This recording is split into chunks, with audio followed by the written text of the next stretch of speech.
Dan saya menghimbau teman-teman Demokrat fraksi saya untuk memantau dapil masing-masing. Ya. Warga yang katakanlah menemukan jalan rusak, nanya Pak Kades segera telepon Partai Demokrat. Jadi odol ini kan salah satunya jalan itu rusak karena odol, selain cuaca. Ya. Kalau tonasenya sesuai standar yang ditetapkan, jalannya akan awet. Ya. Eman kan? Sudah kita bangun soro-soro, anggaran mahal, karena 1-2 orang gelintir karena odol tadi kan fatal. Jalan bukan sudah aspal. Ini masa depan bangsa ini. Nah, artinya apa? Jalan ini menjadi penopang utama ekonomi kita. Ekonominya ya, para wisatanya lah, manusianya lah ya. Banyak hal ini.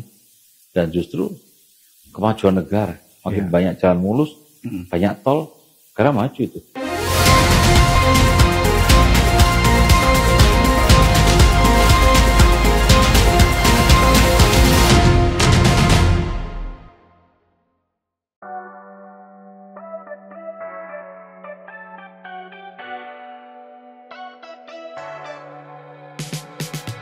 Dari ujung timur Pulau Jawa, tepatnya di Banyuwangi, pada tanggal 12 Oktober 1970, lahir seorang putra daerah yang kelak akan mengabdikan hidupnya bagi kemajuan kesehatan dan kesejahteraan masyarakat Jawa Timur. Dr. Agung Mulyono, seorang dokter, organisator, dan legislator yang dengan konsistensi, ketekunan, dan kepemimpinan visioner menapaki jalan panjang pengabdian dari ruang klinik hingga ruang sidang DPRD. Pendidikan dasarnya ia tempuh di SD Negeri Non 4 Tegal Limo, lalu melanjutkan ke SMP 17 Agustus 1945 dan SMA Negeri Purwoharjo di Banyuwangi. Kecintaannya pada ilmu dan pelayanan kesehatan membawanya menempuh pendidikan di Fakultas Kedokteran Universitas Airlangga. Ia meraih gelar sarjana kedokteran pada tahun 1994 dan resmi menjadi dokter pada tahun 1997. Namun, kiprah Dr. Agung tak berhenti di dunia medis. Dengan semangat kolaborasi dan semangat organisasi yang telah ia asah sejak muda. Dari OSIS, Pramuka, hingga organisasi kampus. Ia melangkah lebih jauh, menembus dunia politik demi memperjuangkan pelayanan publik yang lebih baik. Sebagai anggota DPRD Provinsi Jawa Timur sejak 2014 dan kini aktif di Komisi D, Dr. Agung Mulyono dikenal sebagai sosok yang vokal memperjuangkan isu-isu kesehatan, pendidikan, dan sosial kemasyarakatan. Ia juga aktif sebagai anggota Badan Anggaran DPRD Jatim, sebuah posisi strategis dalam menentukan arah pembangunan daerah. Tak hanya aktif di legislatif, Dr. Agung juga turut membesarkan Partai Demokrat di Jawa Timur. Ia dipercaya memegang berbagai posisi penting, dari koordinator dapil, kepala balitbang, hingga kini menjabat sebagai sekretaris fraksi dan bendahara DPD Demokrat Jatim. Selain itu, pengabdiannya di dunia kesehatan terus berlanjut. Ia pernah menjabat sebagai Ketua Umum Perhimpunan Klinik dan Fasilitas Pelayanan Kesehatan Primer Indonesia, serta konsultan kesehatan di berbagai perusahaan besar nasional, dari PLN hingga Semen Gresik. Dr. Agung Mulyono bukan hanya seorang dokter, ia adalah pemimpin, pembela aspirasi rakyat, dan pejuang di garis depan pelayanan publik. Dari ruang kelas di Banyuwangi hingga ruang sidang DPRD Jawa Timur, ia terus melangkah dengan hati untuk rakyat dan visi untuk masa depan. Dr. Agung Mulyono, untuk Jawa Timur yang sehat, adil, dan sejahtera.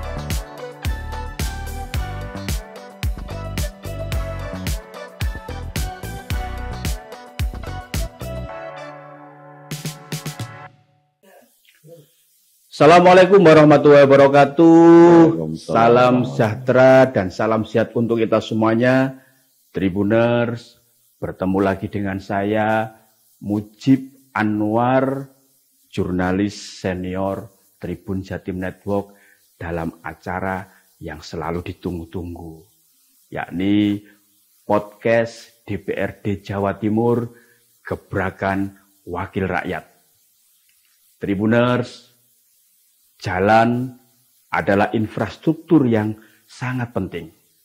Jalan bukan hanya sekadar aspal yang menghubungkan daerah satu dengan daerah yang lainnya, atau tempat satu dengan tempat yang lainnya. Tapi jalan juga menjadi tulang punggung perekonomian dan kemajuan suatu daerah. Dengan kondisi jalan yang baik dan mantap, tentu mobilitas barang dan jasa akan berjalan lancar. Ini sangat penting untuk meningkatkan ekonomi dan produktivitas masyarakat. Nah, untuk kali ini kita akan mengangkat tema jalan provinsi di Jawa Timur bukan sekadar aspal, tapi masa depan daerah. Tribuners, untuk mengulas tema yang sangat menarik tersebut, sudah hadir bersama kita Bapak Dr. Agung Mulyono. Beliau ini adalah Ketua Fraksi Partai Demokrat DPRD Jawa Timur, sekaligus anggota Komisi D Bidang Pembangunan DPRD Jawa Timur. Langsung saja kita sapa Dr. Agung, ini politisi senior ini dari Partai Demokrat. Assalamualaikum, Dok. Salam, Mas. Salam sehat. Sehat selalu. Ya. Dok, ini soal jalan ini kan tema yang sangat menarik, Dok. Ya. Ya. Karena setiap hari masyarakat selalu melewatinya. Ya. Infrastruktur yang menjadi selalu jadi sorotan masyarakat. Jika ada jalan yang rusak, berlubang, bergelombang, dan lain sebagainya. Nah, di Jawa Timur itu kan panjang jalan provinsi itu kan mencapai 1.671 km, Dok, dengan lebar antara 7 sampai 8 meter ya lebarnya. Nah, Jakarta itu. Atas panjangnya jalan provinsi di Jawa Timur ini, catatan Dr. Agung, ya. Bagaimana, Dok? Oke, selamat siang pemirsa semuanya.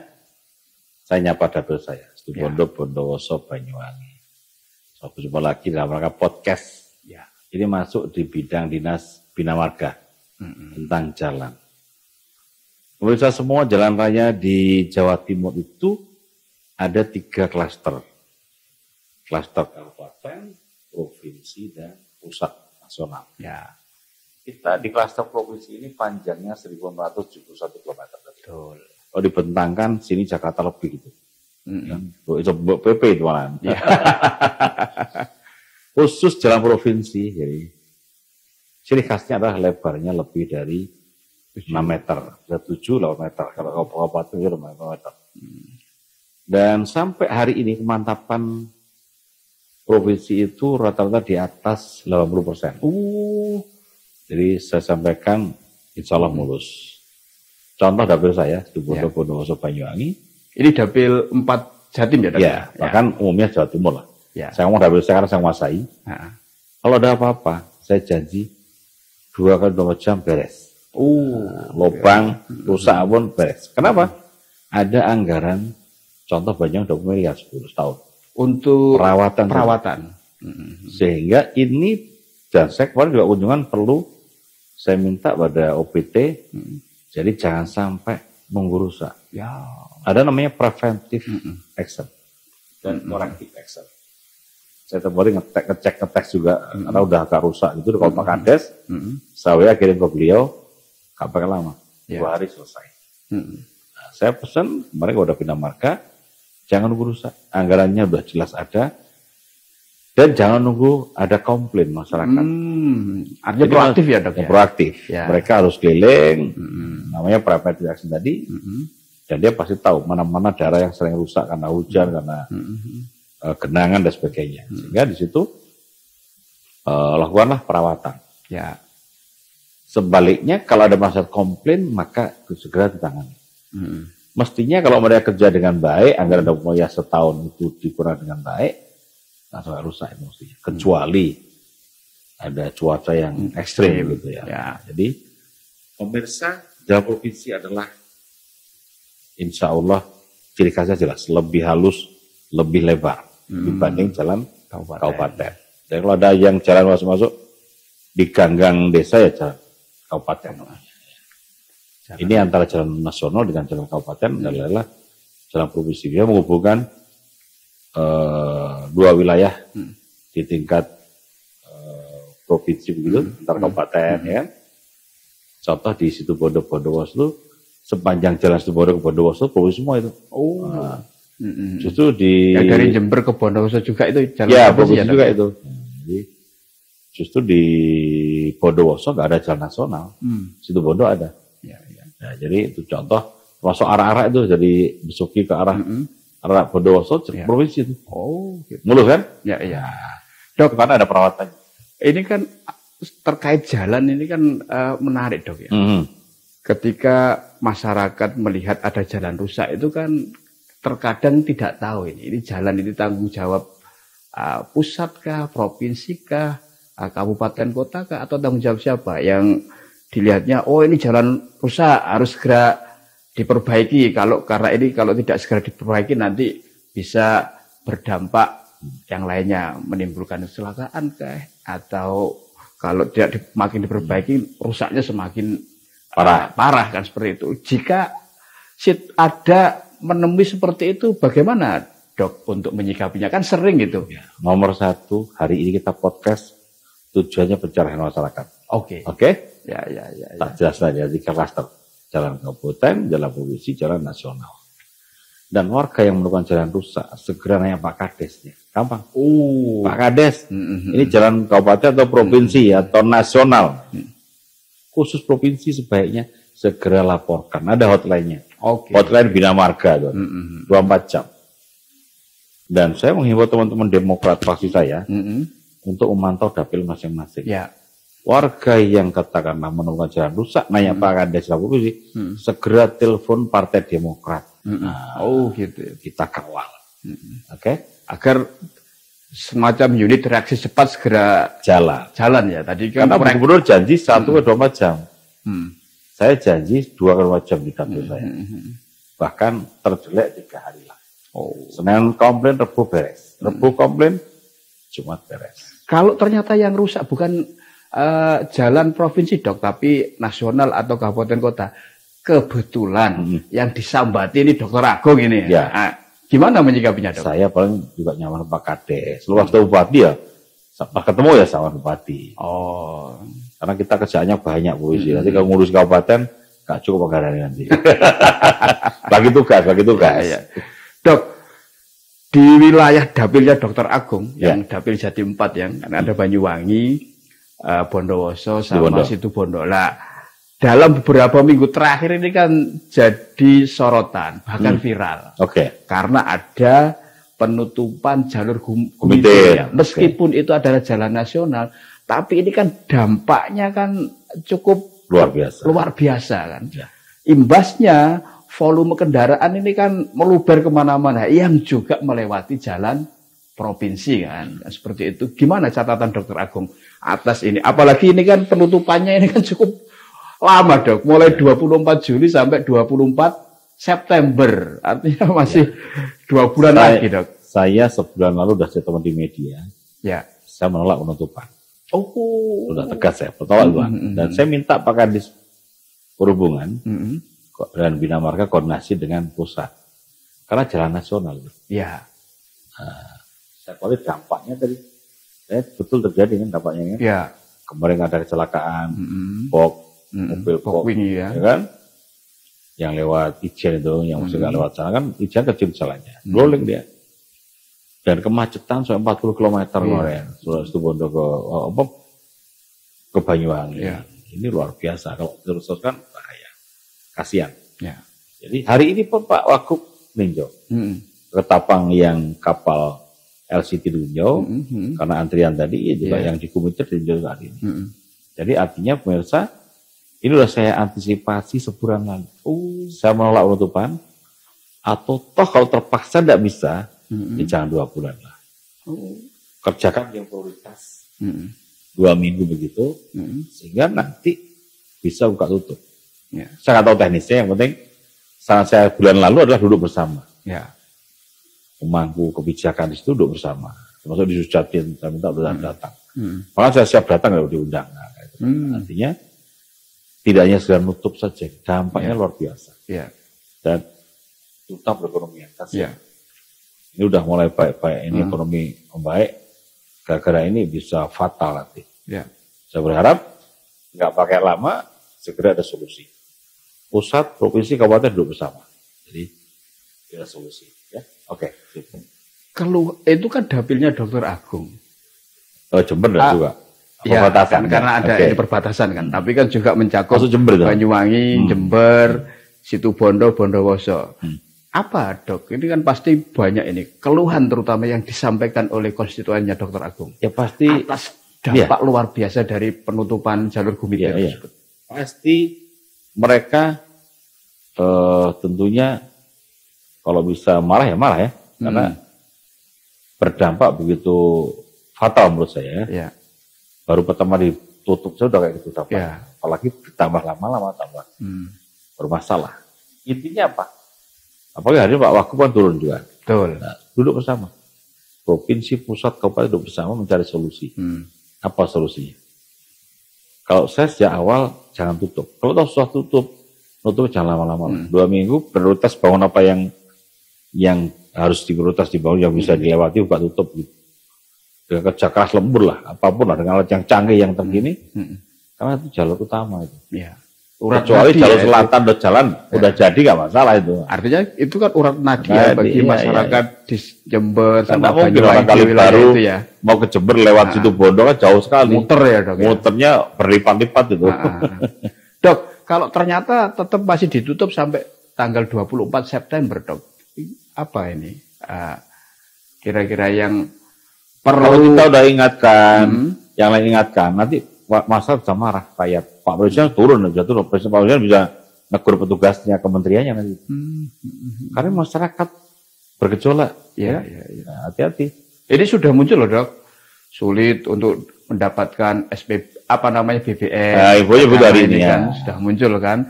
Terus saya yakin loh Pak Presiden dengar ini pasti gerak cepat beliau. Saya yakin karena ini bawah-bawahnya harus peka. Jangan sampai ini berakibat fatal, ya kan? Ini hal yang begini sudah sulit tangan. Ada dulu bersama cari solusi lah. Mumpung belum terlambat. Ya.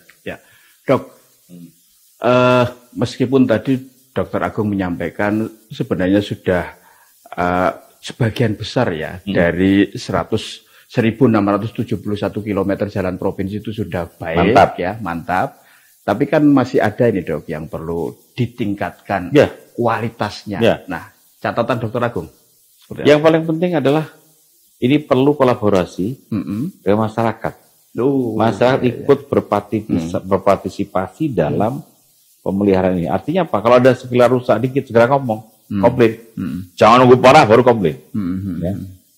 Jadi kita kan pernah dengar lihat di TV-TV itu. Ditanami pisang, ditanami macam-macam. Karena tidak kunjung diperbaiki ya. Bisa dua hal, atau mereka tidak lapor sini mungkin, atau emang kabupaten nggak ada anggaran. Saya publikasikan jelas anggarannya. Contoh Banyuwangi, 20 miliar setahun.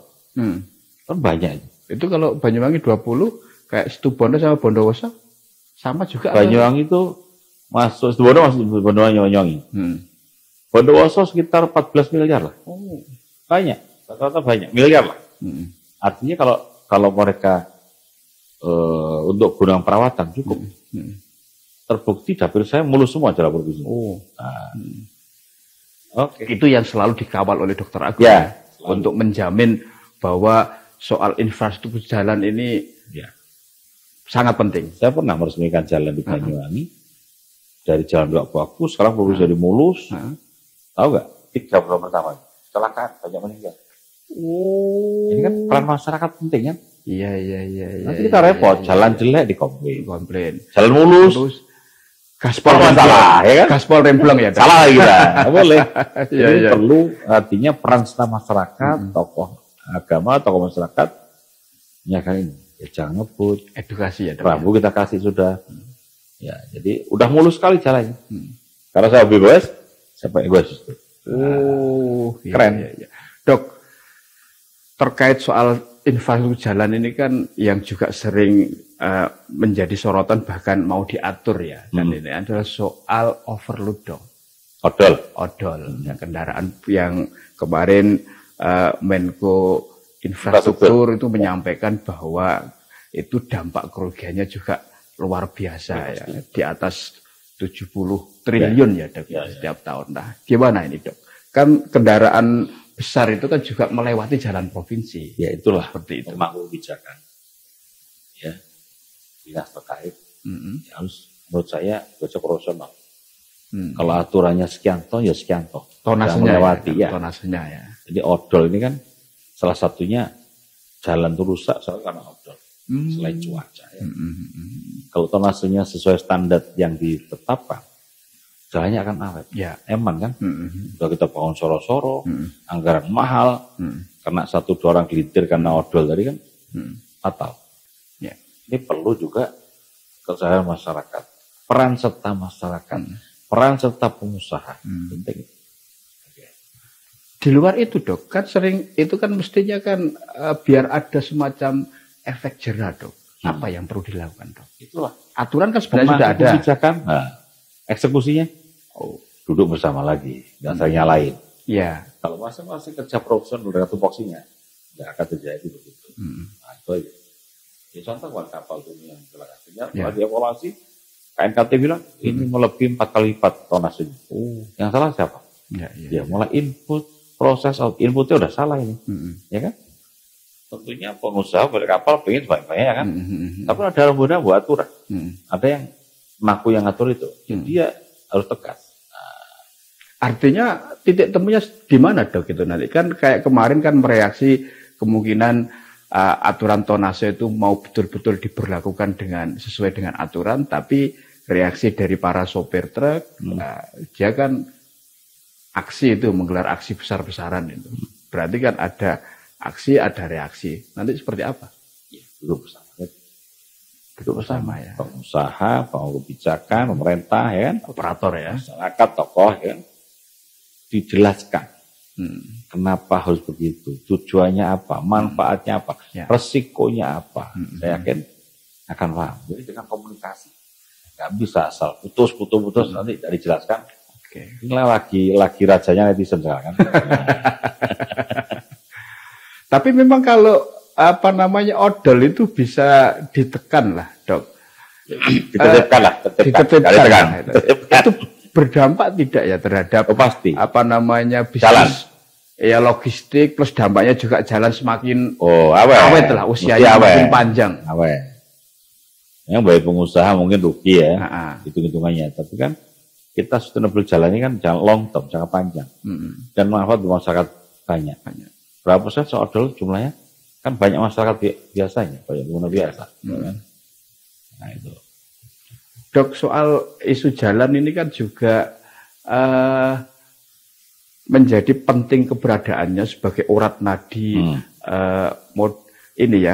distribusi barang, sumber daya alam dari daerah-daerah terpencil, ya misalkan dari Pacitan, timur ke barat, atau dari selatan ke utara dan sebagainya. Lah kalau konteks Jawa Timur itu bagaimana Dr. Agung melihatnya? Saya jujur, jalan bukan sudah aspal. Ini masa depan bangsa ini. Nah, artinya apa? Jalan ini menjadi penopang utama ekonomi kita. Ekonominya ya, para wisatanya lah, manusianya lah ya. Banyak hal ini. Dan justru kemajuan negara. Makin banyak jalan mulus, banyak tol, negara maju itu. Ya kan? Kalau jalannya jelek, kita aja mau keluar males. Ya kan? Orang kota jalan jelek males. Dengan jalan halus, kita nggak ada hambatan. Jadi penting jalan infrastruktur ini. Ya. Artinya untuk konektivitas ya Dok, antara daerah satu dengan yang lain. Betul. Tapi masih adakah Dok, misalkan di Jawa Timur ini yang kira-kira masih terisolasi gitu, karena akses jalannya mungkin belum begitu mantap lah dibandingkan dengan daerah yang lain, terutama daerah-daerah pinggiran itu. Menurut saya hampir semuanya bagus. Contoh Pacitan. Ya. Itu adalah pinggir. Paling pinggir ya. Jalannya mulus. Ya, provinsi nasional mulus. Kalau ada 1-2 hal yang jelek, ya perlu dibenerin aja lah. Tapi seukuran Pacitan. Saya kemarin dengan Pak SBY kan di Pacitan selama 4 hari. Yang retreat gitu ya. Bagus jalannya. Ya kan? Bagus. Relatif bagus lah.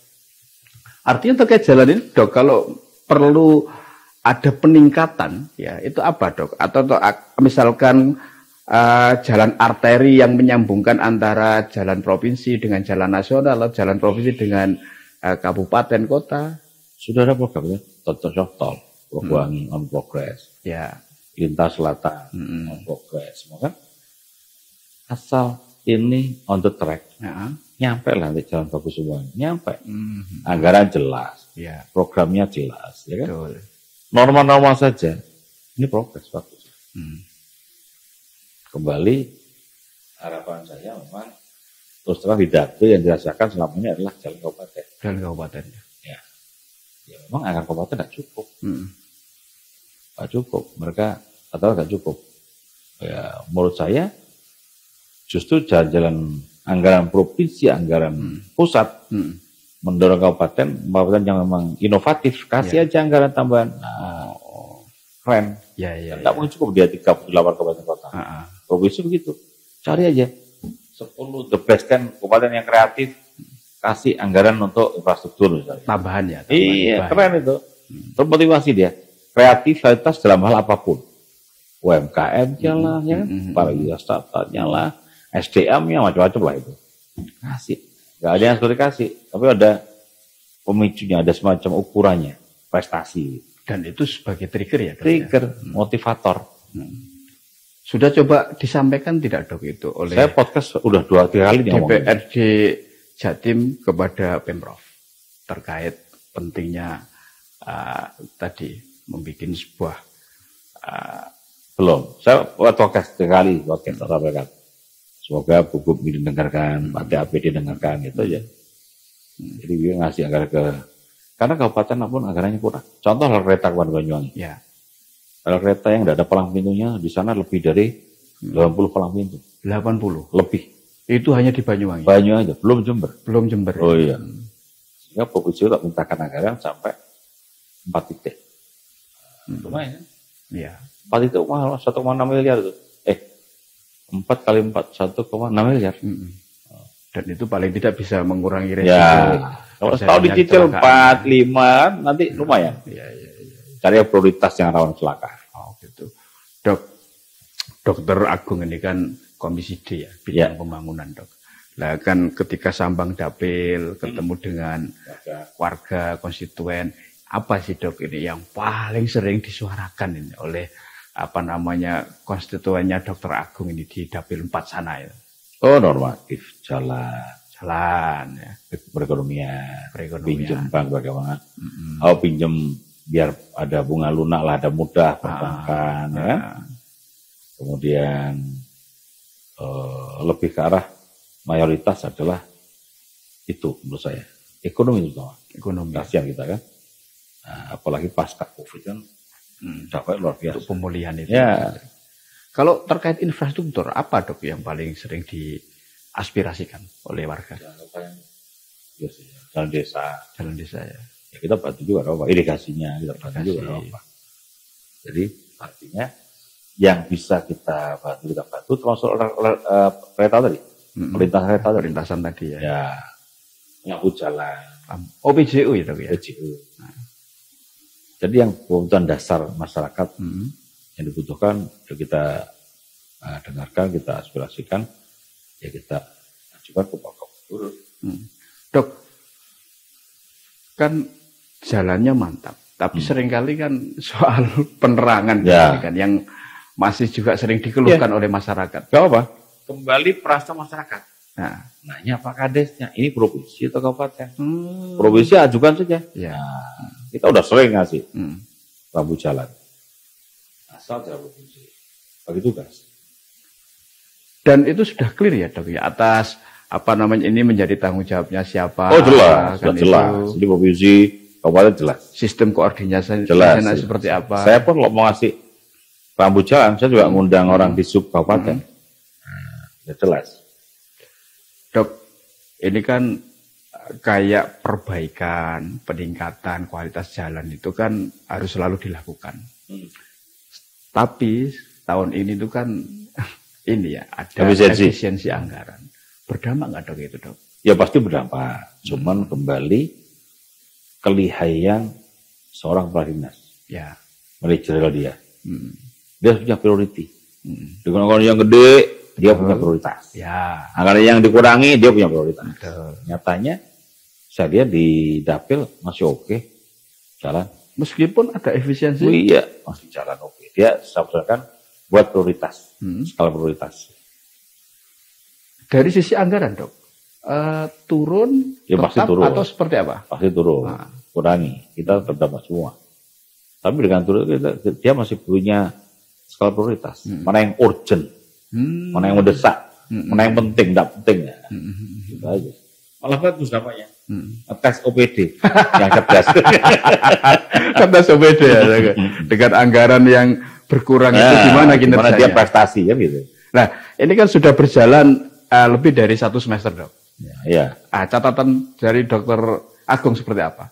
Ketika efisiensi anggaran, ya, anggarannya kan berkurang ini. Nah, apakah? Ya saya apresiasi. Udah gubernur, Wagub, OPD, mereka masih bisa melakukan kegiatan yang prioritas dan dirasakan masyarakat. Masih fine-fine saja lah. Ya, kalau di sini dikurangi, itu kembali lagi kelihayan OPD tadi. Artinya sebenarnya tantangan utama, Dok, terkait infrastruktur jalan itu kalau menurut hemat Dr. Agung apa sih sebenarnya? PR utamanya? Ya satu anggaran lah. Anggaran ya. Yang kedua memang pengaruh cuaca juga berpengaruh kan. Hujan terus, banjir terus, jalan udah rusak kan. Nah, kembali ke anggaran. Menurut saya 2 hal itu yang utama. Bisa yang lain. Tapi saya yakin kalau teman-teman kreatif, kemudian kreatif, anggaran segitu cukup lah untuk penyiaran, ya kan? Untuk skala provinsi. Terus untuk anggaran di APBD Jawa Timur sendiri, Dok, memang sudah cukup atau kurang atau seperti apa? Kalau boleh ngomong kurang ya kurang. Ya kan? Artinya dari yang sekarang itu dengan baik, kembali pilih skala prioritas. Kalau saya sering ngomong, mana yang mendesak, mana yang penting dulu kan. Skala prioritas. Yes. Itu yang selalu coba dilakukan. Saya pesankan ya. Dok, kan sebagai legislator ini kan juga mengawasi ya. Ya, pengawasan kan. Dan penganggaran ya. Atas fungsi pengawasan ini, Dok. Saat ini seperti apa, Dok? Prakteknya itu? Ya, jalan normal saja. Contoh kunjungan kerja, tidak ya. Kunjungan antar daerah, bahkan itu dibanding antar provinsi. Ya. Kemudian Kemendagri, ya kan? Contoh kemarin saya barusan pulang dari Banyuwangi pengawasan jalan, ya kan? Mana yang rusak, pemantapan berapa persen, kan tahu dari situ pemantapannya. Kemudian dengan cuaca hujannya, apa antisipasimu, ya kan? Kemudian mana-mana yang sering rawan rusak jalannya, rawan kecelakaan juga ya. Ya, jadi kita bahkan tinjau lapangan gitu, bila perlu. Jadi kalau paparan kita tidak puas, kita tinjau lapangan. Oh ya, minggu depan Agustus kita juga ada peresmian jalan juga di wilayah Banyuwangi sana. Hadir masyarakat, ya, jalan provinsi. Dok, di beberapa daerah yang lain itu seringkali itu ada nyinyir dari masyarakat, Dok, atas jalan itu. Misalkan ada jalan rusak ini, kan jalan berlubang. Ditambal kan, nah tapi setelah ditambal nggak ada seminggu rusak lagi, dan itu terus berlangsung seperti itu sehingga ada muncul sindiran, ini niat nambal jalan atau tidak? Tanggapannya, Dok? Dipastikan dulu. Kabupaten atau provinsi itu? Provinsi, ya, jalan provinsi, jalan nasional kadang seringkali terjadi seperti itu juga. Nggak yakin. Kalau provinsi tidak yakin. Yakin. Itu aja. Apa, Dok, yang menjadikan tidak yakin? Karena ada dokumen setahun tadi.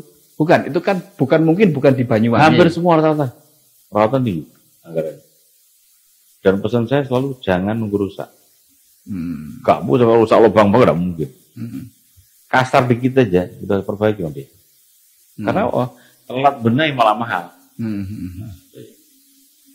Jadi saya tahu ada tambungan pisang itu telat. Sholat ya itu ya. Kabupaten biasanya itu.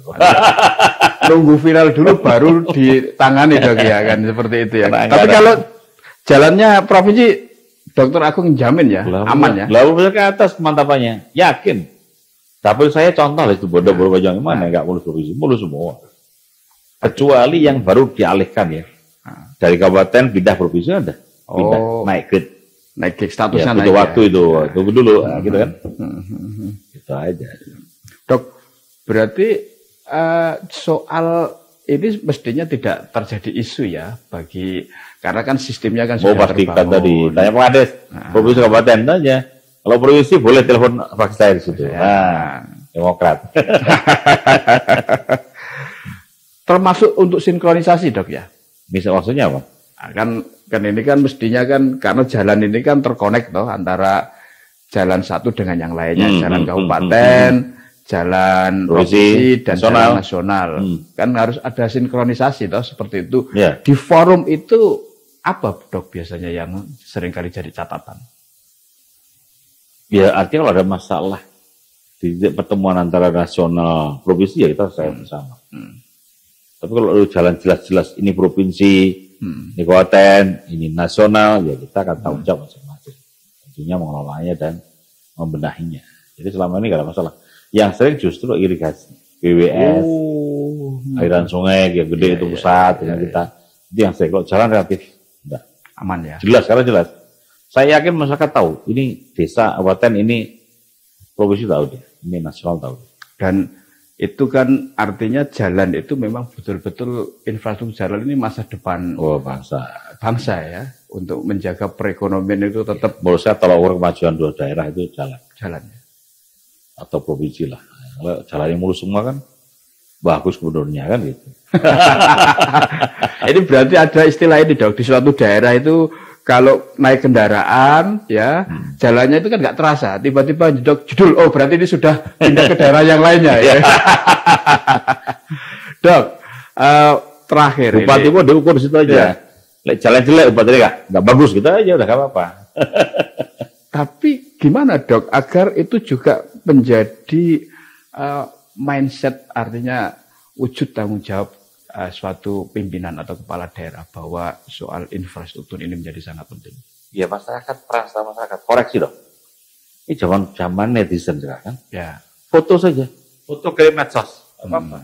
Untuk berbagai tujuan, bukan untuk jelek-jelekin ya. Ya. Tujuannya kebaikan, untuk mengontrol. Kan berat masyarakat. Ya. Jadi menurut saya memang hari gini bupati, wali kota, gak apa-apa dikontrol dengan cara begitu. Justru saya bilang jalannya masa depan bangsa. Kalau jalannya jelek, bupatinya berarti kurang oke. Ya kan, atau wali kotanya itu aja. Gampang. Dari ukur jalan ya, yang lain-lain ya. Tapi tentunya yang jalan penopang utama ya. Nah, itu urat nadi ya itu perekonomian ya. Ya. Gitu. Dok, terakhir Dok. Apa ini pesan Dokter Agung ya untuk lebih bagus dan mantapnya jalan provinsi di Jawa Timur yang sangat penting ini untuk masa depan bangsa. Nomor satu, masyarakat harus tahu 3 klaster tadi. Mana jalan kabupaten, mana jalan provinsi, mana jalan nasional. Setelah itu peran sertanya dilibatkan. Ya. Kalau ada jalan yang rusak, segera lapor. Kalau di Jatim bina marga ada outline. Kalau itu jalan kabupaten, ya tentunya minta outline di kabupaten. Ya. Karena dipastikan di provinsi itu janji gubernur 1 kali 24 jam dibenerin. Kalau saya janji 2 kali 24 jam. Sudah ada timelinenya? Udah ada timelinenya. Ya, di program gubernur. Ya. Jadi warga masyarakat semua, jalan ini adalah penting. Tunjang utama perekonomian kita. Mari kita uri-uri, kita pelihara, dan peran serta jenengan semua. Saya sering bilang kepada OPD, dinas, lakukan preventive action dan corrective action. Preventif itu mencegah. Kalau tahu agak rusak dikit, segera dibenerin. Jangan nunggu rusak berat. Kalau tahu rusak berat, segera lakukan perbaikan. Sama. Oke, sudah cukup. Baik, Tribuners dan para pemirsa, dimanapun Anda berada, demikian tadi podcast DPRD Jawa Timur Gebrakan Wakil Rakyat bersama Dr. Agung Mulyono, Ketua Fraksi Partai Demokrat Jawa Timur, sekaligus anggota Komisi D Bidang Pembangunan DPRD Jawa Timur. Kita bertemu dengan tokoh-tokoh lain untuk mengupas hal ihwal tentang permasalahan isu menarik di Jawa Timur. Saya Mujib Anwar undur diri dan jangan lupa